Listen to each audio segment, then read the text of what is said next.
बच्चों लिखते रहो,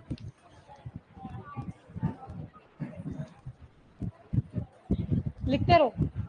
सर माइक चालू कर देना बात में। हाँ लिखते रहो।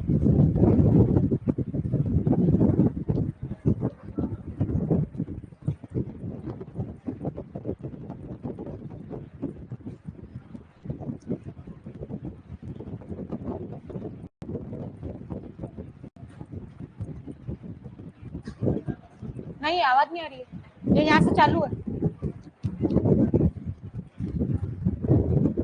हेलो हेलो नहीं।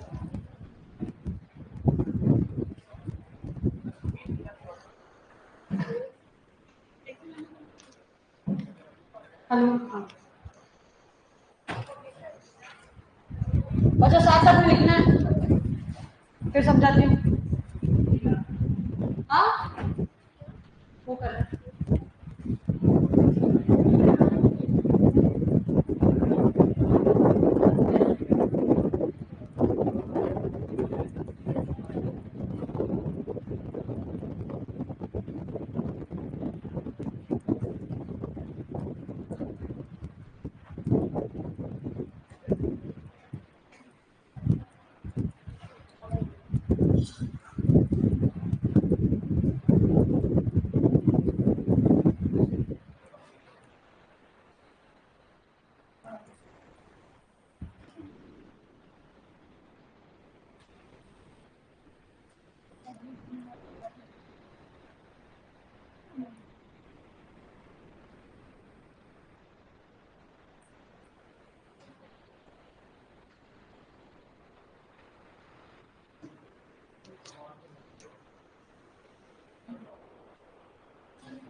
योजक कड़ियां, योजक कड़ियां, फिर विलुप्त कड़ियां।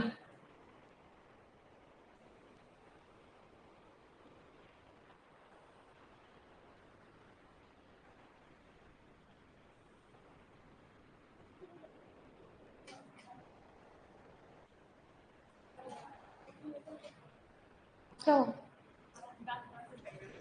मैं उदास कर रही हूँ? नहीं नींद आ रही है। बस बस अच्छे नहीं लग रहे बाकी तो बेटा, मैं मेरे को भूर की परी बन के आती हुई हूँ।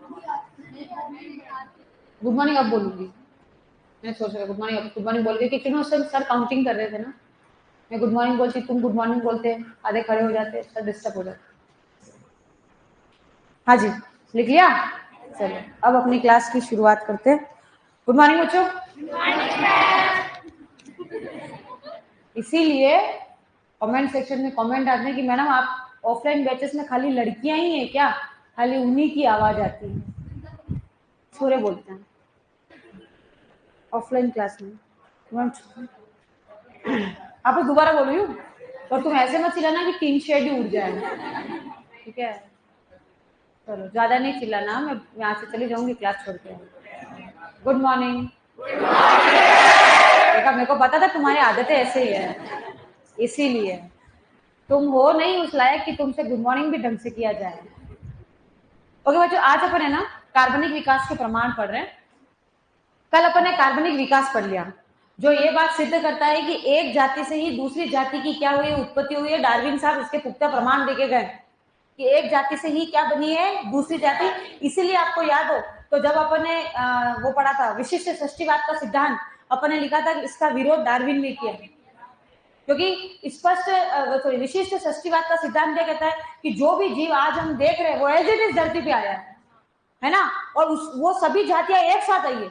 जबकि डार्विन कहते हैं कि नहीं भाई, एक जीव से ही क्या बना, दूसरा जीव बना। ठीक है, तो अब हमारे पास डार्विन की बात को साबित करने के प्रमाण क्या है, तो वो पूरे कितने प्रमाण है हमारे पास, 10। इन सब में से 10 में से जो सबसे स्ट्रॉन्ग एविडेंस है, जो सबसे स्ट्रॉन्ग प्रमाण है, वो है जीवाश्म, क्योंकि बाकी सब अंदाजा लगाने वाला काम है, लेकिन जीवाश्म अपनी उपस्थिति खुद साबित करता है। हमको कैसे पता कि 100% ये बात सही है कि धरती पे कभी डायनासोर मिलते थे? कैसे पता चला? जीवाश्म से। मनुष्य के पूंछ थी, कैसे पता चला? जीवाश्म से। हर बात हमें कैसे पता चल रही है? जीवाश्म से पता चल रही है। तो आप पहली हेडिंग डालो, जीवाश्मीय प्रमाण।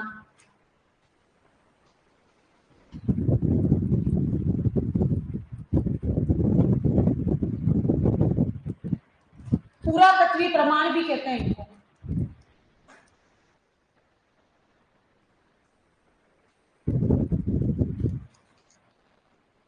देखो जीवाश्मीय प्रमाण या पुरातत्व, पहले तो पुरातत्व क्या होता है?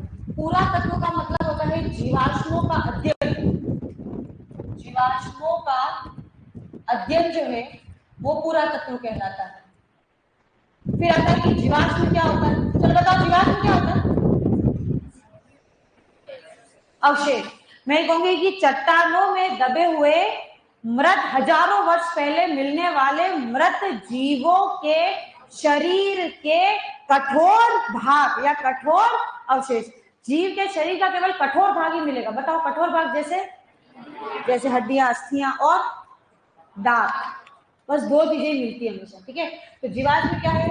तो हम कहेंगे चट्टानों में दबे हुए मृत जीवों के शरीर के कठोर अवशेष या कठोर भाग, कुछ भी कह लो। सबसे अच्छे जीवाश्म पता है आपको कौन सी चट्टान में मिलते हैं? सर्वोत्तम जीवाश्म हमको, जिनको अपन कहते हैं अवसादी या तलछटी चट्टानें, उनमें मिलते हैं।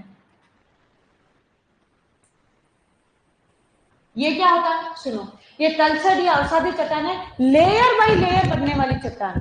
मतलब हो क्या रहा है बेटा, जैसे मान लो ये नदी बह रही है और इसके पास में यहाँ पे एक चट्टान है। ठीक है, अब इस चट्टान पे जो है वो जंतु घूम रहे हैं। अचानक से नदी में बाढ़ आती है, खूब सारा मलबा आता है और ये जम गया। जैसे देखो अभी एक बात सुनो, कितनी बार भूस्खलन होता है। उस भूस्खलन में जैसे अभी बाढ़ आई, केरला में बाढ़ आई, तुमने देखा, या उत्तराखंड में वो वाला जो अपने 2013 में जो सबसे बड़ा नहीं आया था, उत्तराखंड में जो हुआ था ना अपने केदारनाथ वाला मामला। अब आपको क्या लगता है, उसमें सभी मनुष्य की लाश मिल गई? कितने लापता थे पता आपको? तो हो सकता है ना उस मलबे के नीचे क्या दबी होंगी, वो लाशें दबी होंगी। तो आज से वापस मान लो 500 साल के बाद अगर धरती बचती है और मनुष्य इतना ही होशियार हुआ, तो वो हमको किस रूप में मिलेंगे? जीवाश्म के रूप में मिलेंगे, वो अस्थियां। समझ में आई बात? अगर वहां पर चट्टान जैसे यहाँ पर हुआ, ये जानवर घूम रहा था, नदी में बाढ़ आई, ऊपर यूं का यूं वो जानवर क्या दब गया, वहीं दब गया। फिर वापस 150 साल के बाद मान लो फिर बाढ़ आई, फिर एक लेयर क्या हो गई, उसके ऊपर और जम गई। तो ऐसे layer by layer, layer by layer, ऐसी चट्टानों को अपन क्या कहते हैं? अवसादी या तलछटी चट्टान। तो मुझे बताओ, चट्टान में जो जीवाश्म सबसे नीचे होगा, वो जीवाश्म सबसे पुराना होगा या सबसे नया? सबसे पुराना। जो चट्टान है, चट्टान में जो सबसे नीचे जीवाश्म होगा, सबसे नीचे मिलने वाला जीवाश्म, वो तो क्या होगा? पुराना। और सबसे ऊपर मिलने वाला जीवाश्म क्या होगा? नया। ठीक है, आजा। नंबर 2, रोणिकी प्रमाण।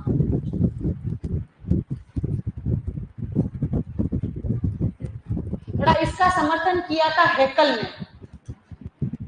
हेकल ने इसका समर्थन किया। हेकल ने एक स्टेटमेंट दिया, हेकल के अनुसार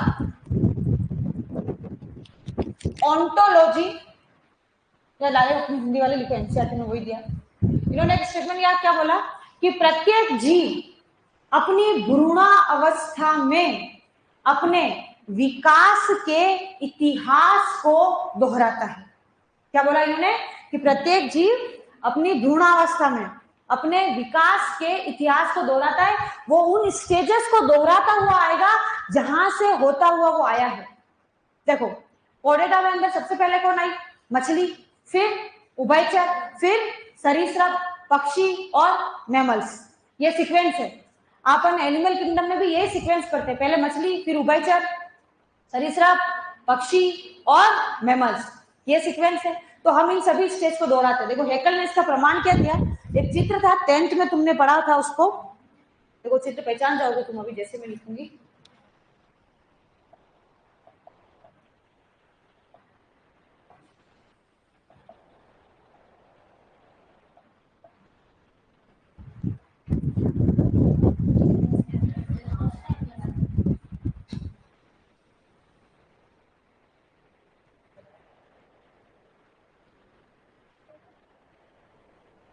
याद है चित्र?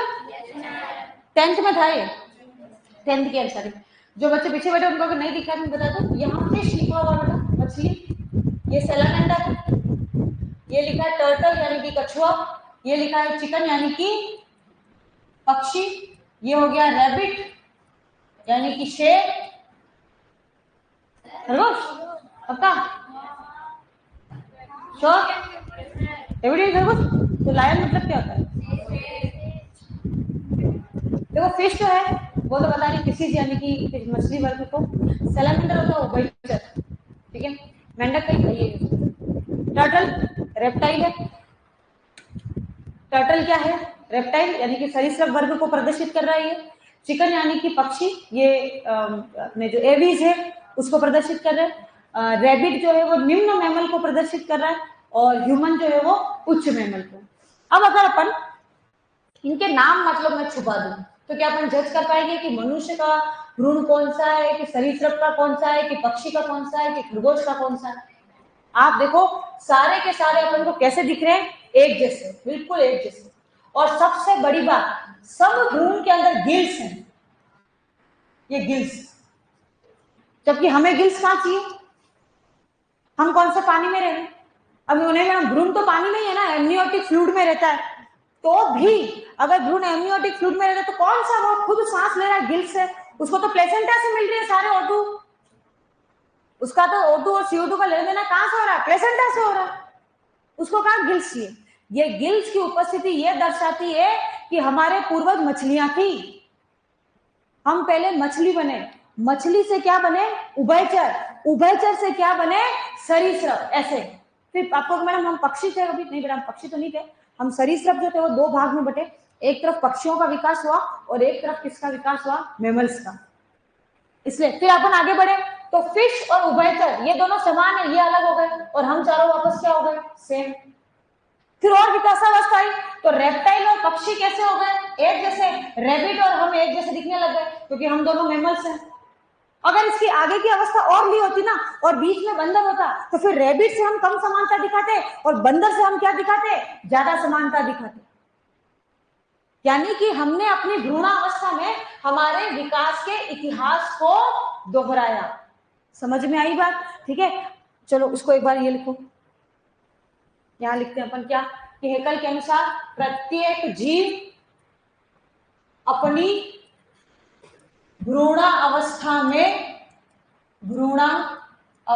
में विकास के इतिहास को दोहराता है। और उन्होंने इसका प्रमाण क्या दिया? एग्जाम्पल दिया कि मनुष्य के भ्रूण, यानी डायरेक्ट मनुष्य मत लिखो, सकते लिखो, सभी कशेरुकियों के भ्रूण में गिल्स की उपस्थिति, गिल्स को हिंदी में क्या कहते हैं? गलफड़े। भ्रूण में गिल्स हाँ, गले में फेफड़े गल फड़े। अरे उनके गले में यहाँ होता है, यहाँ गिल्स कहाँ होते हैं, यहाँ होते हैं। तो शायद मेरे को हिसाब से ऐसे ही नाम दिया होगा भाई, जब फेफड़े गले में आ जावे तो गल फड़े। ठीक है, तो गिल्स को हिंदी में कह दिया गल फड़े, क्योंकि अपन फेफड़ों से सांस लेते हैं, अपने फेफड़े तो यहाँ छाती में होते हैं, उनके फेफड़े कहाँ होते हैं, गले में। कि जिनके फेफड़े गले में के गल फड़े, ऐसे याद रख लो। ठीक है, तो भ्रूण में गिल्स की उपस्थिति। अरे ऐसा कोई लॉजिक नहीं है, मुझे नहीं बोलती हूँ, गले के फेफड़े गल फड़े नहीं होते हैं, ठीक है ना। ठीक है, समझ में बात। अब इस बात का विरोध किसने किया? अर्नेस्ट बेयर नाम के व्यक्ति थे। अर्नेस्ट बेयर ने हेकल के सिद्धांत का विरोध किया। हेकल के सिद्धांत का विरोध किया। अब विरोध कैसे किया? ऐसा विरोध किया कि हम उस विरोध को विरोध मानते नहीं, हम आज भी हेकल की बात मानते। बेयर ने विरोध किया, देखो ऐसा नहीं, वैसा है, वैसा नहीं, ऐसा। हमने कहा ठीक है, ठीक है, बात तो हम किसकी मानेंगे? हेकल की, क्योंकि हेकल वाली बात ज्यादा क्या है, स्ट्रॉन्ग है। बेयर ने विरोध क्यों किया? बेयर ने बोला कि कोई भी जीव अपनी भ्रूणावस्था में अपने पूर्वजों की भ्रूणावस्था को ही क्यों दोहरा रहा है, उनकी विकासीय अवस्था को क्यों नहीं दोहरा रहा है। मतलब हम मछली के भ्रूण से ही क्यों समानता रखते हैं, मछली से क्यों नहीं रखते? मेंढक से क्यों नहीं समानता रखते, मेंढक के भ्रूण से क्यों समानता रखते हैं? समझ में आ रही बात मैं क्या बोल रही हूँ? अर्नेस्ट बेयर साहब कहते हैं कि कोई भी जीव अपनी भ्रूणावस्था में अपने पूर्वजों की भ्रूणावस्था को दोहराता है, विकासावस्था को नहीं। मतलब अगर अपन बेयर साहब की बात माने तो आप सोचो, अगर ये होता कि अपन अपने पूर्वजों के वयस्क अवस्था को दोहराते तो क्या होता? तो मान लीजिए अगर कोई गर्भवती स्त्री है तो उसको पहले 1-2 महीने में जो लगेगा मछलियां तैर रही है, पिछली अवस्था। फिर अंदर कुछ कूदता हुआ महसूस होगा, अच्छा उभयचर आ चुका है। फिर वो घिसकता हुआ सा कुछ महसूस होगा, सरीसृप आ चुका है। फिर पता चल रहा है कि 6-7 महीने में कुछ उड़ने की फड़फड़ फड़फड़ आवाज आ रही है, महसूस हो रहा है, पक्षी अवस्था चल रही है। और लास्ट में जब सब कुछ शांत हो जाएगी, अच्छा मैमल्स आ चुका है। तो किसी की प्री मैच्योर डिलीवरी हो जाए तो अपन ये नहीं पूछेंगे कि कौन से महीने में बच्चा हो गया, अपन पूछेंगे कौन सी अवस्था तक पहुंच पाए थे, सरीसृप तो पहुंच गए थे या उभयचर में ही थे? हैं? सोचो अगर ऐसा संभव ऐसा होता तो। मान लो किसी के 7वें महीने में डिलीवरी होती तो डॉक्टर तैयारी रखते कि बच्चा पक्षी अवस्था में पैदा होगा, पैदा होते उड़ नहीं जाए, पकड़ के रखना पड़ेगा उसको। तो आप बताओ, बेयर साहब की बात मानेंगे अपन? समझ में आ गई थी? आगे जैव रासायनिक पढ़ेंगे, इतना लिखो।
करो, स्लाइड चेंज करो।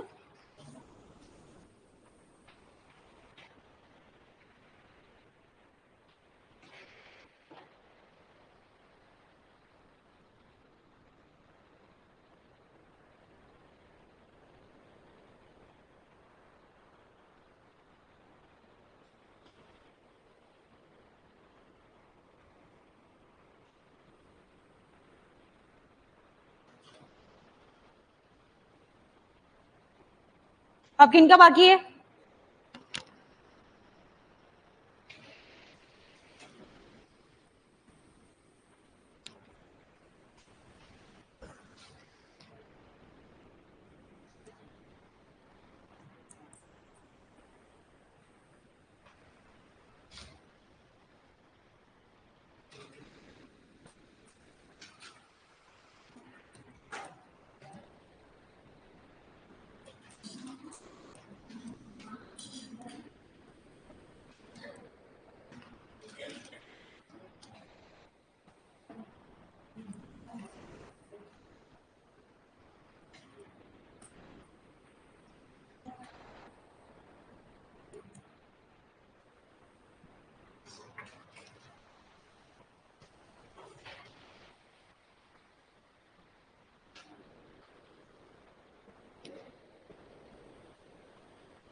हो गया?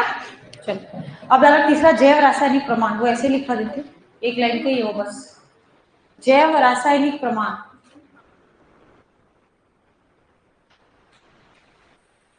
जैव रासायनिक प्रमाण।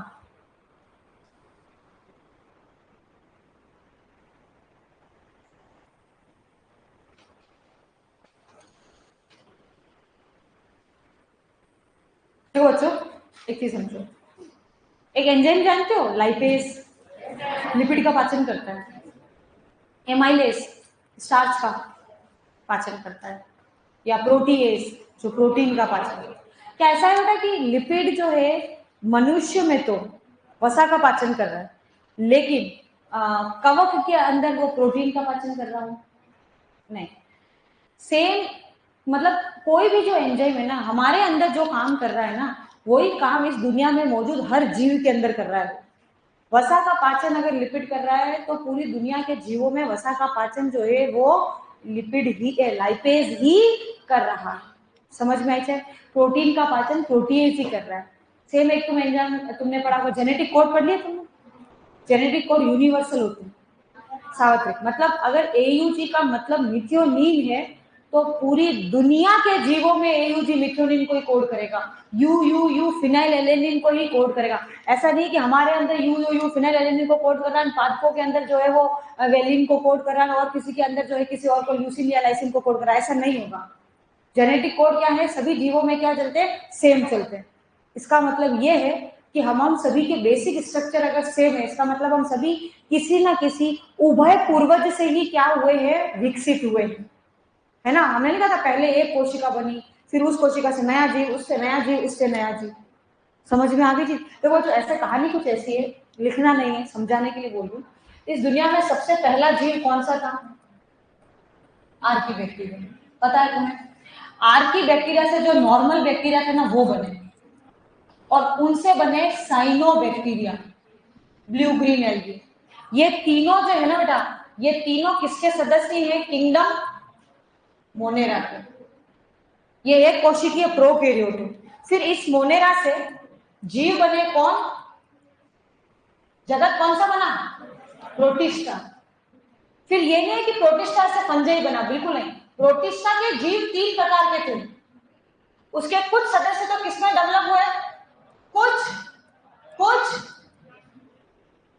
और यही इनके धरती पे आने का क्रम भी है कि पहले धरती पे आर्की बैक्टीरिया आया, फिर बैक्टीरिया आया, नॉर्मल बैक्टीरिया जो था वो आया, फिर साइनो बैक्टीरिया आए, फिर प्रोटिस्टा आए, फिर प्रोटिस्टा के कुछ सदस्य कवक बने, फिर पादप आए, फिर जंतु आए। इस दुनिया में सबसे पहला O2 उत्पादक जीव कौन था? ब्लू ग्रीन एल्गी, बीजीए था। क्योंकि आर्की बैक्टीरिया प्रकाश संश्लेषण नहीं करता है, ये तो रसायन परपोषी है। समझ में आ गई बात? तो अब मैं क्या कहना चाह रही हूँ आपको कि हम सभी के पूर्वज क्या है? समान है। इसलिए हमारे बेसिक जो बायोकेमिकल है, जैव रसायन है, वो क्या है? समान। लिखो इसमें, सभी जीवों में प्रोटीन, कोमा एंजाइम तथा जीन समान कार्य करते हैं, तथा जीन समान कार्य करते हैं।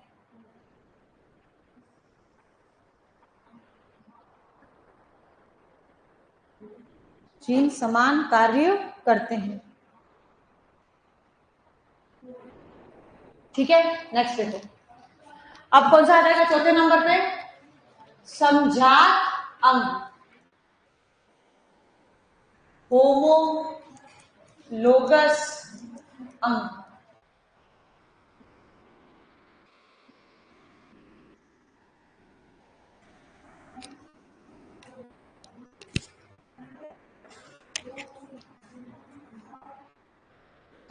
सुनो ध्यान से, आराम से बच्चे। होमोलोगस अंग सीयूईटी 2022 हो, चाहे सीयूईटी 2023 हो, चाहे सीयूईटी 2000, तीनों साल इस होमोलोगस अंग से क्वेश्चन था। जैसे दोहरा निषेचन अपन ने पढ़ा था जिसमें से हर साल क्वेश्चन बन रहा है, वैसे ही ये होमोलोगस अंग है जिसमें हर साल क्वेश्चन बन रहा है। सेम नीट, क्या था नीट, अपने मेडिकल वाला एग्जाम नीट 2013 से जो है नीट में, मतलब 12th में एनसीईआरटी चलने लगी। 2013 से लेके 2024 तक का रिकॉर्ड है कि कभी ऐसा नहीं हुआ कि होमोलोगस यानी कि समजात और अगला वाला जो अंग है समवृत्ति, उनसे क्वेश्चन नहीं आया। 2013 से 2024 तक अखंड रूप से इस टॉपिक से प्रश्न पूछे गए और 2022 से लेकर 2024 तक सीयूईटी में भी अखंड रूप से क्या पूछे गए हैं, इस टॉपिक से क्वेश्चन पूछे गए। इसलिए पूरे खोपड़ा जो तुम्हारा दिमाग है ना अभी क्लास में ही रखना। समझ में आई बात? 100% इसमें से क्वेश्चन आता है। समजात अंग क्या होता है? बच्चों देखो, सम का मतलब समान, जात का मतलब उत्पत्ति। जात का मतलब जाति नहीं, जात का मतलब क्या होता है? उत्पत्ति। वे अंग जो उत्पत्ति व आंतरिक संरचना में समान है परंतु कार्य में भिन्न है। उत्पत्ति और संरचना में तो क्या होंगे? समान, परंतु कार्य में क्या होंगे? भिन्न। अब देखो इसके एग्जाम्पल, यहाँ पे मैं जगह छोड़ रही हूँ क्योंकि यहाँ पर एक लाइन आएगी, पहले एग्जाम्पल से समझाती हूँ। पादपों में, पादपों में इसका सबसे फेमस एग्जाम्पल है पकड़ी। अब पकड़ी को कई जगह क्या लिखा हुआ है? कुकुम्बर। पकड़ी या कुकुम्बर के प्रतान व बोगेनविलिया के कंटक, हो सकता है बोगेनविलिया लिखा हो सकता है सिट्रस लिखा हो, सिट्रस के कंटक। ये दोनों ही चीजें मैं तुम्हें प्लांट मॉर्फोलॉजी में भी पढ़ाऊंगी। वैसे तो क्या होता है, मैं हर बार पहले प्लांट मॉर्फोलॉजी पढ़ाती हूँ फिर ये चैप्टर पढ़ाती हूँ तो बच्चों को तुरंत समझ में आ जाता है, लेकिन अभी अपन ने क्या प्लांट मॉर्फो नहीं पढ़ी है, इसलिए इन दोनों के फोटो दिखाती हूँ। ककड़ी के प्रतान क्या होते हैं पहले तो वो देखते हैं। प्रतान समझते हो? हरे कलर की स्प्रिंग जैसी संरचना होती है। Cucumber tendril.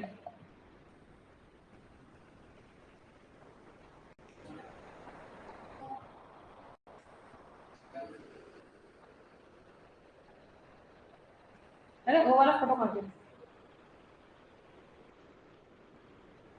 नहीं है उसमें क्या, मेरे को सही दिख रहा है।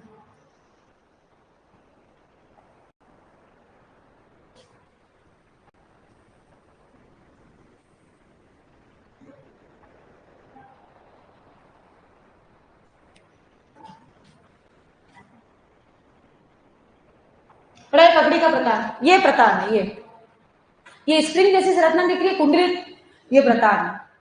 और इस प्रतान को बनाया है इसने, ये है कक्षस्थ कलिका, ये है ना ये कक्षस्थ कलिका कहलाती है। इस प्रतान को इसने बनाया है। समझ में आ रही बात? प्रतान को किसने बनाया है? प्रतान की उत्पत्ति किससे हुई है? कक्षस्थ कलिका से। अब तुम देखो बोगेनविलिया के कंटक, बोगेनविलिया पादप जानते हो? अरे अपन सब ने देख रखा है बोगेनविलिया, देखो अभी बताती हूँ।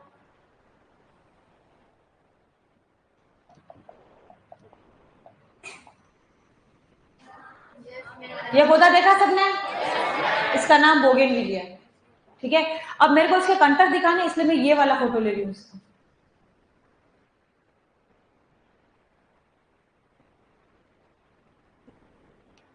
ये उस पौधे की डाल बेटा, एक कांटे दिख रहे हैं इसमें? यहाँ देखो तुम्हें, इसे बटन का बटन दिख रहा है, ये देखो ये यहाँ पे भी दिख रहा है, ये इसकी कक्षस्थ कलिका। और इस कांटे को बनाया किसने है? इस कक्षस्थ कलिका ने। और उस प्रतान को भी किसने बनाया था? तो उत्पत्ति में समान हुए कि नहीं हुए? परंतु कार्य में अलग है। प्रतान जो है वो क्या कर रहे हैं? उस बेल को ऊपर सहारा दे रहे, चढ़ाने में हेल्प कर रहे। और यहाँ का काम क्या है? सुरक्षा, चरने वाले जानवरों से सुरक्षा। तो उत्पत्ति में समान लेकिन कार्य में अलग। देखो यहाँ पर दोनों की उत्पत्ति क्या हो जाएगी? दोनों की ही उत्पत्ति किससे है? कक्षस्थ कलिका से। कार्य तुमको याद हो जाएगा। अब आ जाओ एग्जाम्पल जंतुओं में। देखो जंतुओं में सबसे पहले मनुष्य के हाथ, मनुष्य के हाथ, चीता के पांव, चमगादड़ के पंख और वेल के फ्लिपर्स। बड़ा उसके तैरने वाले जो पंख होते हैं ना, उनको फ्लिपर्स बोलते हैं, नॉट स्लीपर। चप्पल नहीं कि वेल चप्पल पहन के तैरती है, वेल के फ्लिपर, एफ लगाना है आगे, एस में फ्लिपर्स। पहले तुम बताओ इन चारों में कॉमन क्या है? चारों के चारों मैमल्स है। मनुष्य भी मैमल है, चीता भी मैमल है, चमगादड़ भी मैमल है, और वेल भी क्या है, मैमल। लेकिन सब ने देखो, धरती पे मैमल कोई एक दो बने होंगे, और उन्होंने अपने आवाज क्या किए, भिन्न किए। जिसको तैरना था उसने अपने अग्रपांव को किसमें विकसित कर लिया, फ्लिपर में। जिसको उड़ना था उसने अपने अग्रपांव को किसमें कन्वर्ट कर लिया, पंख में। जिसको दौड़ना था उसने पांव ही रहने दिए, और हमने क्या कन्वर्ट कर लिए, हाथ में। समझ में आ गई बात, ठीक है। इतने आराम से बैठोगे तो नींद ही आएगी ना भाई साहब फिर तो।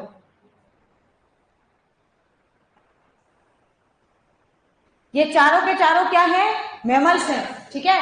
तो अब इन चारों में देखो, इन चारों के अगर अपन जैसे मनुष्य के हाथ, चमगादड़ के पंख, वेल के फ्लिपर, और क्या बचे, चीता के पांव। इनके जो चीता के भी आगे वाले पांव, पांव कौन से, अग्र पांव, अग्र पांव। इनके अगर अपन आंतरिक संरचना देखें तो उनके जैसे हमारे हाथ में यहाँ कौन सी हड्डी होती है, ह्यूमरस, रेडियस अल्ना, ये चिटिया कलैया, कार्पल कहते हैं इसको, ये मेटाकार्पल, और ये अंगुला अस्थियां। सेम सेम अरेंजमेंट चीता के अगले वाले पांव में भी है, चमगादड़ के पंख में भी है, वेल के फ्लिपर में भी है। वेल के फ्लिपर को भी अपन देखें, humerus, radius ulna, carpal, metacarpal, अंगुला अस्थियां सब है उसके पास। तो उत्पत्ति में ये क्या है, सबके सब सेम, आंतरिक संरचना में क्या है, सेम, लेकिन कार्य में अलग। कार्य में अलग कैसे, देखो इसलिए मैं लिखूंगी आंतरिक संरचना में ये सबके सब क्या है, समान। लेकिन मनुष्य के हाथ पकड़ने में चीज काम कर रहे हैं, चीता के पांव दौड़ने में, चमगादड़ के पंख उड़ने में, और फ्लिपर तैरने में, ठीक है। नंबर 2 एग्जाम्पल आ जाएगा इसमें, कीटों के मुखांक। कीटों के मुखांक, देखो सभी कीट एक ही वर्ग से बिलोंग करते हैं, लेकिन कोई कीट के मुख जो है वो काटने के लिए, किसी के खून चूसने के लिए बने, किसी के फूलों का रस भी चूसने के लिए बने। तो उत्पत्ति में समान, लेकिन सबके मुखांक क्या कर रहे हैं, कार्य अलग अलग कर रहे हैं। और तीसरा आ जाएगा कशेरुकियों के हृदय व मस्तिष्क। हृदय व मस्तिष्क, बेटा हम भी जब भ्रूणावस्था में होते हैं ना, पहले हमारा हार्ट केवल 2 चैम्बर का बनता है, एक आलिंग और एक निलय, जैसे मछलियों में होता है। फिर 3 चैम्बर का बनता है, जैसे उभयचर में। फिर अपूर्ण 4 चैम्बर, फिर पूर्ण 4, ऐसे बनता है। इसलिए कशेरुकियों के हृदय और मस्तिष्क। चलो लिखो इतना, तो यहां पर लिखेंगे समजात अंग, उभय पूर्वजता व अपसारी विकास का समर्थन करते हैं।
वहां 1:30 से 2:30 किसकी क्लास होती है?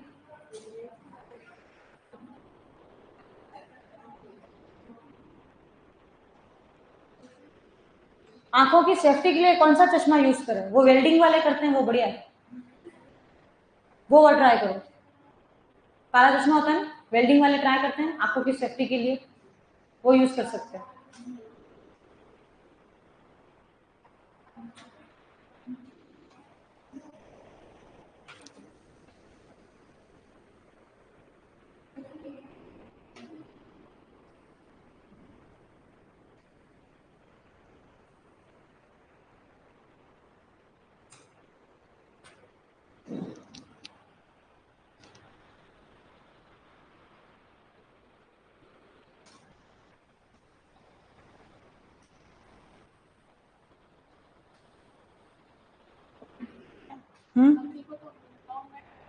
किसको किसको बेटा? ककड़ी को लॉन्ग मेलन, हाँ कह सकते हैं। ककुम्बर तो खीरा ककड़ी है। बायोलॉजी में ककड़ी एंड खीरा ककड़ी same. Long melon short melon कुछ नहीं है, दिखती रहे तू। ककड़ी कुकुम्बर खीरा ककड़ी।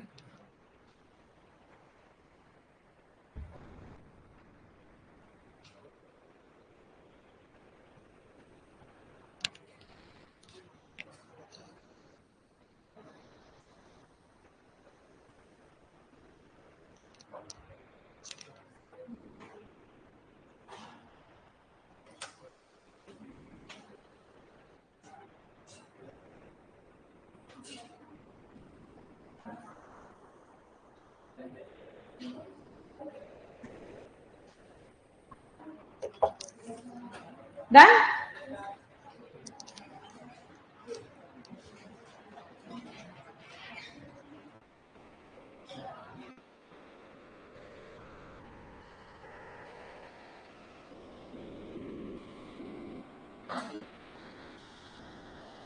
हाँ जी, देखो उभय पूर्वजता का मतलब क्या होता है? समान पूर्वज। उभय पूर्वजता का मतलब क्या है? समान पूर्वज। और अपसारी जानते हो? नहीं, देखो एक मिनट इसको बाद में लिखो। अपसारी क्या है? अपसारी का मतलब ये होता है किसी चीज का फैलना। मालूम है बिंब में से प्रकाश को निकालू तो प्रकाश क्या होगा? फैलेगा ना, तो वो अपसारी है। किसी चीज का फैलना क्या कहलाता है? अपसारी विकिरण। और अगर वो फैला हुआ है और एक बिंदु पे इकट्ठा हो रहा है तो वो अभिसारी है। अब ये होमोलोगस ऑर्गन जो है वो अपसारी विकास को कैसे जो है वो रिप्रेजेंट कर रहे हैं? अभी हमने क्या कहा कि हमारे पूर्वज क्या है? समान। फिर कोई उड़ने के लिए बना, कोई तैरने के लिए बना, कोई दौड़ने के लिए बना। समझ में आई बात? तो ये कौन सा विकास हुआ? अपसारी विकास। इंग्लिश में कहते हैं डाइवर्जेंट। अपन कहते हैं वो रोड वहां जाने के बाद डाइवर्ट हो रही है, एक लेफ्ट में और एक राइट में, तो तुम लेफ्ट में जाना, ऐसे कहते हैं ना किसी को रोड, वो डाइवर्ट होगा, डाइवर्जेंट। फैलने को क्या कहते हैं? डाइवर्जेंट। चलो ये और लिखो जल्दी से।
हो गया?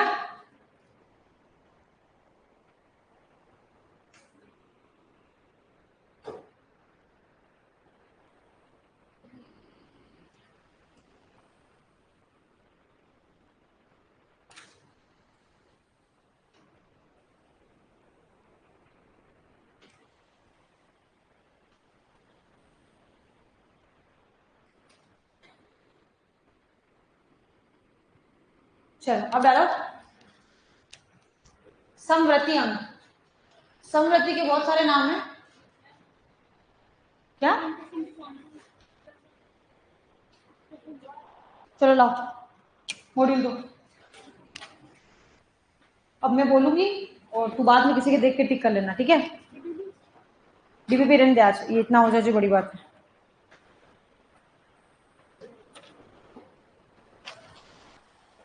जल्दी से आ जाना, पेज नंबर।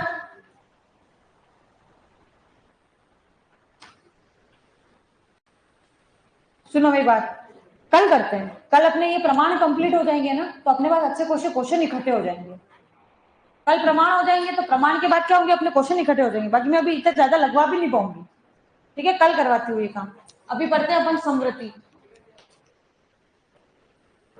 समवृत्ति जिसको तुल्य रूपी अंग भी कहते हैं, समवृत्ति अंग या तुल्य रूपी या अनुरूपी भी कहते हैं। कई जगह अनुरूपी भी लिखा हुआ होता है। इंग्लिश में कहते हैं एनालोगस। इंग्लिश में तो एक ही नाम है, हिंदी में 3 नाम है। बस पहले वाले का उल्टा लिखना है।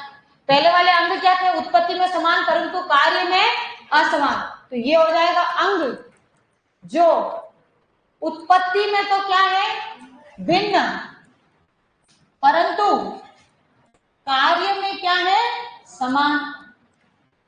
वो अभिसारी विकास बता रहे थे, वो सॉरी अपसारी विकास। तो ये किसको शो करेंगे, अभिसारी विकास।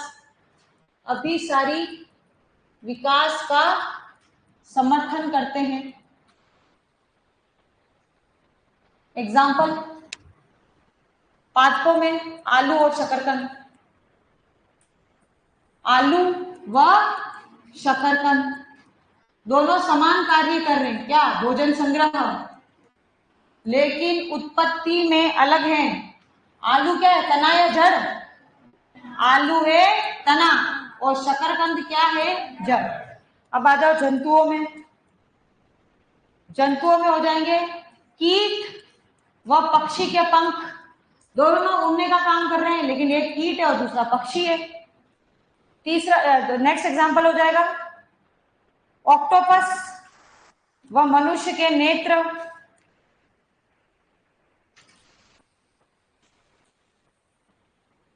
और तीसरा हो जाएगा, एक और था, क्या था, हाँ, डॉल्फिन और पेंगुइन के पंख। पेंगुइन व डॉल्फिन के पंख।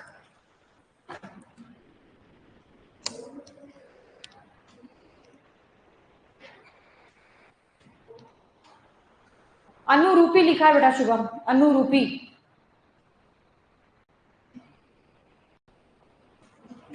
राकेश तुम पढ़ाई करो बेटा, है ना। कौन सा चैप्टर कब हो जाएगा वो टीचर की प्रॉब्लम है। तुम केवल लिखते रहो और उसको याद करते रहो।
शुभम ये लिखवाया था कि कशेरुकियों के हृदय व मस्तिष्क, ठीक है।